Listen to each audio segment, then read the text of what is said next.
Hả?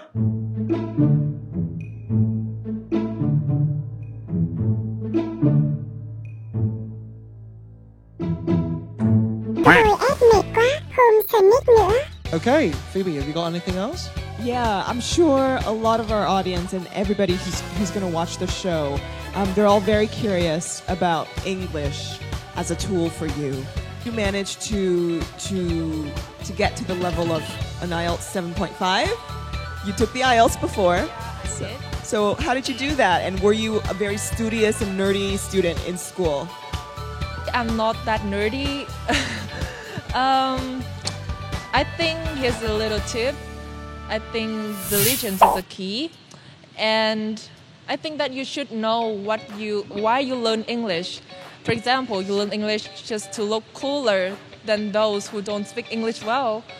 Or you learn English just to understand the lyrics of the English songs that you like. And beside that, I also suggest that you should set goals to your English journey. For example, before you go to bed today, you have to write down what you have to do tomorrow, such as learning 10 pages of English grammar. And the next morning when you wake up, you have to finish it. Otherwise, you have to punish yourself, like 10 pages more. Now back to your English journey. I think you're going to be, I know that you are doing a lot of community work for the young, but I also know that many youths in Vietnam will look up to you because you can speak English and you can do it very well. How do you see, the language being a tool for you to live your life or to help the community? Well, I think the main purpose of a language is to communicate and connect people with each other. So when I start learning English, one of the reasons why I learn English is that I want to communicate with foreign friends so that I can understand more cultures. And beside that, after I become a beauty queen, I think that it could help me on my beauty with purpose journey. As I can call for some assistance from outside of Vietnam so that they can help the underprivileged in our country. How do you see, what are some of the areas that we can expect to see you being involved in the near and in the far future? Well, I'm always in the mood for trying new things, but I think I'll start with modeling first. When I was a kid, I was so amazed by how gracefully the models walk on the runway.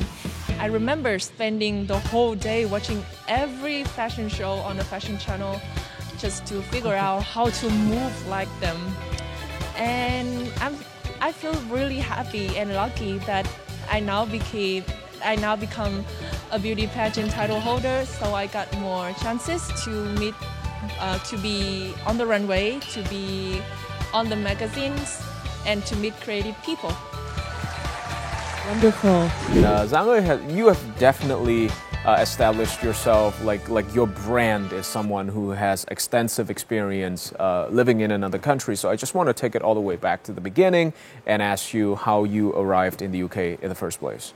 I was always a curious kid. I wanted to experience things that I didn't experience before, and I wanted to see things I didn't see before, and that was a very important drive for me. But then I think one of the most important drives for me at the time was how I was so heavily bullied at school, and I didn't feel like I belonged almost. So we've heard a lot from you that you've been bullied, and were you bullied in Vietnam?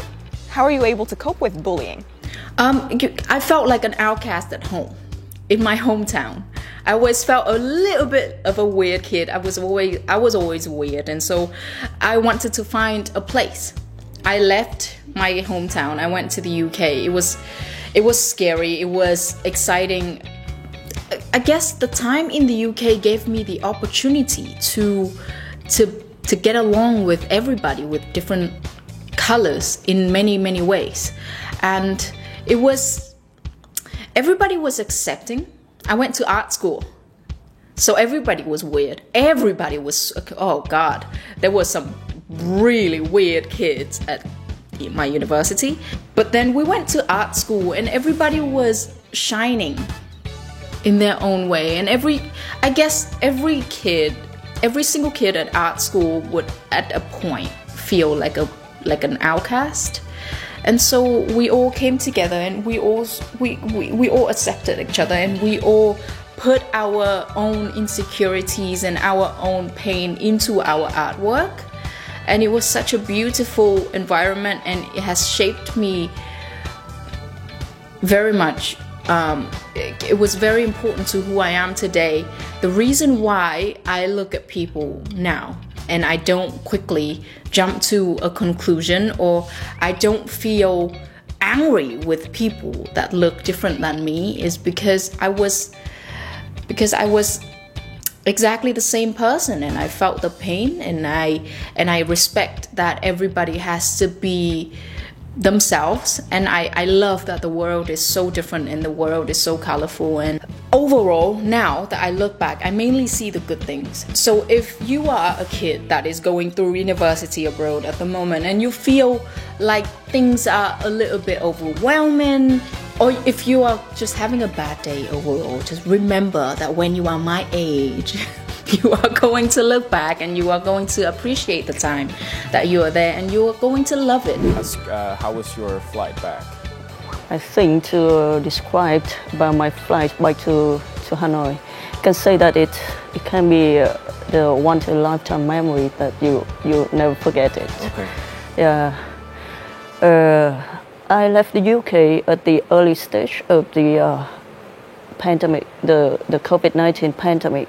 After 1 week or 2 weeks is like all the flights from Europe, including the UK back to Vietnam, are cancelled.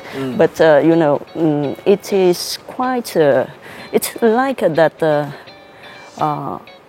During my when I left the UK, the situation is get tougher. So there's rumors or there things like in the paper that maybe the flight will be cancelled on that day. So it was quite nervous during the time. I could imagine the headlines fuel quite a few speculation about flight cancellations and whatnot. And how did everyone kind of react on the aircraft? Like. Yeah. Did they like go full on protective gear, wearing hazmat suits and like the Vietnam Airlines staff, they prepare the best for the flight. Like you can see them in all the quarantines or customer, like people like me, all of us wearing the mask, the face mask. And you try to keep the distance with other people. So how was everyone in the quarantine facility? Actually, I'm really happy to land at the Vân Tồn Airport that day.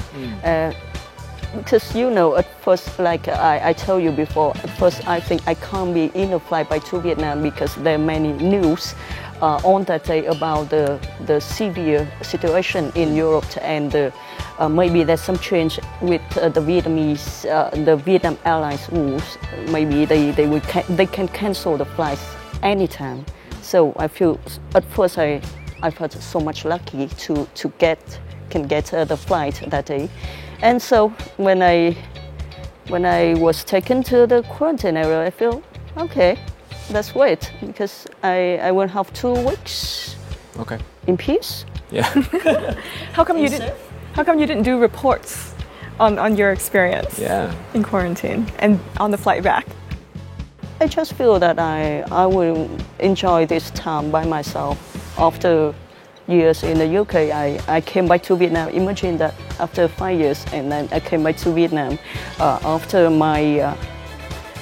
When I finished my working term in the UK, and then I was taken to the quarantine area. It's like that you have the time on your own. You have 2 weeks on your own, and just feel I should enjoy it. Just to kind of segue into slightly happier times. Yeah. Let's go all the way back. Can you feel it? Can you feel it? IELTS Face-Off Challenge with Huy Trần and maybe Michael Liu. I didn't agree to this. Well, this is the rule of the game, guys. The rule of the game is this. It's called Who Would You Rather? We're going to show you pictures of people, and you're going to have to choose who you'd rather date, or have dinner with, or be friends with. Okay. All of that in the decision-making process, okay? Okay. All right, so let's have the first pair. Who would you rather? So hard, actually. So would you like to anh ở lại or? Yeah, I would like to hang out with Chipu. Chipu. Because why? Because like I know her designer, her stylist. Right. So that's why. Yeah, she seems like a cool person. I don't know much about Big Film actually. Let's Chipu. Let's have the next one. Okay. Ngô Thanh Vân and Mỹ That's Tâm. hard. Oh my gosh. Like an icon. Like my parents love her and what? Not just your parents, you too. Yeah, I love both of them. I love both of them. That's a hard one. I don't know. Sure, not dating one of them. You can pick both. I'm Be way too greedy. young. But yeah, I would love to have be friends with both of them for sure. I have to pick one, right? Yep. Yep. Actually, Ngô Thanh Vân Both looked... of one.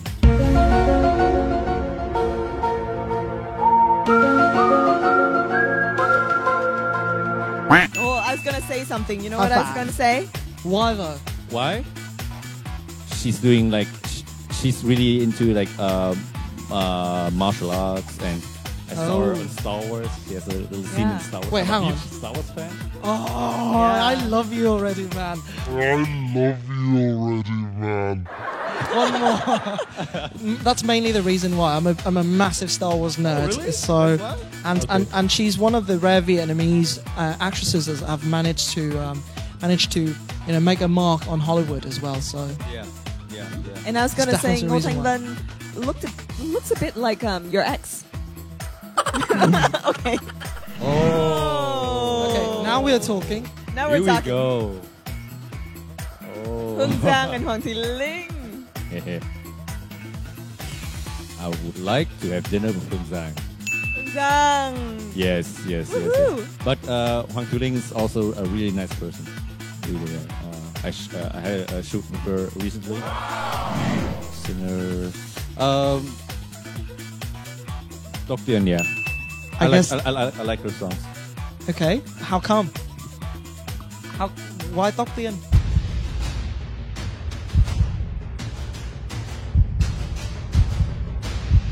Because I like her song. Right.